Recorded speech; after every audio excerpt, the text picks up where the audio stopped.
Hello everyone. My name is Thong. I am a seminarian of Archdiocese of Washington. Currently, I am in second pre-theology at St. John Paul II Seminary. Yesterday, Monsignor Penke called me and asked me, Thong, can you make a video to share your vocation story? I replied to him, sure, Monsignor. So I am honored to make this video to share my vocation with you on Good Shepherd Sunday to pray for vocations. If you don't understand my English accent, you can call Monsignor and ask him. He was my rector for around 2 years. He understands very well my English. I was born in a Catholic family with 7 children. 4 of us are seminarian in New Zealand, Colombia, India, and in the US. Thank to God, I was taught the faith by my parents, priests, and nuns. My parents were first teacher teaching me how to pray and fear of God. Vietnamese mothers also inspired the faith to me. I also recognize that the blood of mother is the seed of the church. This is the truth for the Catholic Church in Vietnam. I had a dream to become a priest when I was a child. This dream went away when I entered the high school. When I went to the college in Hanoi, I saw much injustice in the communist country.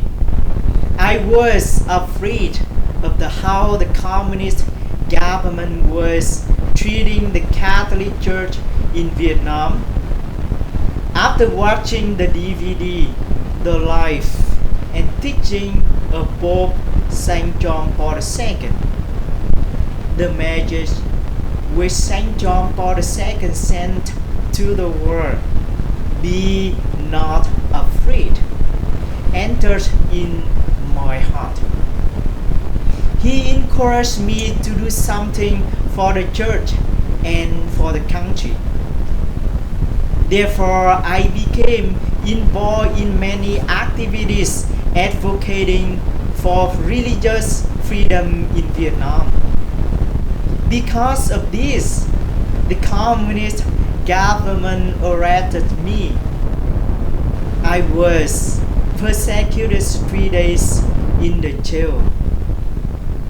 I remember that the rosary was my weapon to help me at that time. I never left the rosary. Thanks to the public outcry, I realized that rosary is very powerful. After that, I also reflect on what has happened to me in prison. I remember what Jesus says in the Gospel. When they arrest you, do not be anxious how and what you will speak, for it will be given to you in that hour what you should say. Matthew 10, verse 19. That was exactly what happened for me. And then I was able to answer the questions. Who is Jesus Christ? This encouraged me to advocate even more for freedom of religion. And in 2011, when I realized that the communist government was going to arrest me again, and inspired by the story of how Saint Joseph took Mary and Jesus to escape to Egypt, I decided to escape from Vietnam to Thailand. And then I came to the US at the end of 2012. I remember the first impression came to the US when the airplane landed to the airport in Los Angeles. I feel happy and peace. I see the beautiful sunrise in the morning in California. Absolutely, I believe that God bless America. When I arrived to the US, I asked myself, now what am I looking for? In what way I should choose to live? To question. I listened to the passage of the gospel. If you love me, keep my commandments. John 14 verse 15. This passage of the gospel came to me through a retreat of a Cusio movement. I tried to attend daily mass and went to confession at least twice a month. And what can I do for the church and for the country? I thought I will wait until I have good position, power, and education. But my sponsor told me, Thong, don't wait. Do it now and here. And then I became involved in many activities for freedom of the religions in California. And in August 2016, the United States granted political asylum for me, and I moved to Washington, D.C.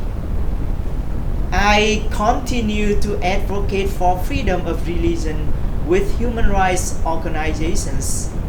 In Congress, I have many meetings with congressmen and also involve activities in the White House.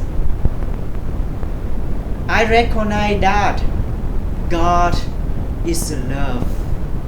He is so merciful.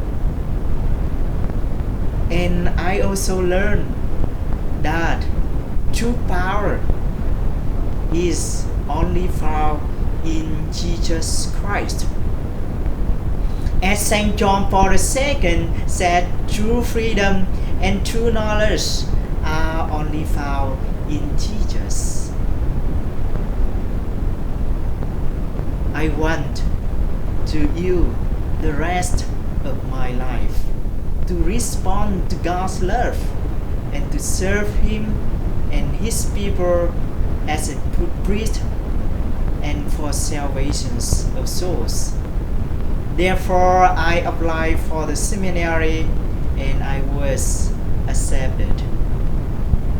Living in 3 years, living in the St. John Paul II in around 3 years, I have received many blessings.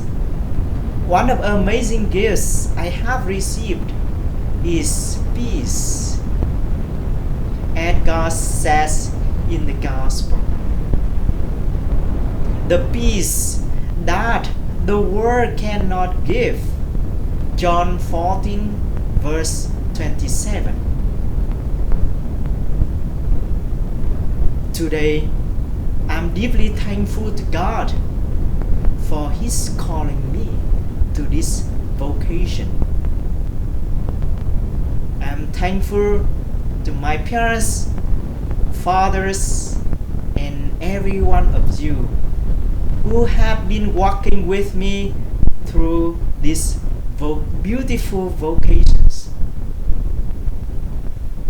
Please pray for our brothers seminarians and me.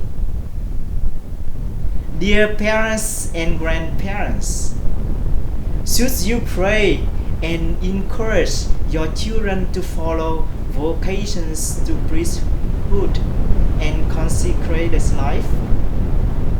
St. John Paul II said, family is the first seminary.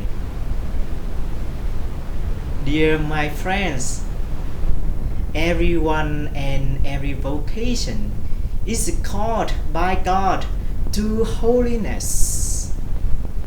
God prepares a vocation for every one of us, and He invites us to respond to His call. Today, Jesus again calls you and I as He called Saint Peter before. Follow me.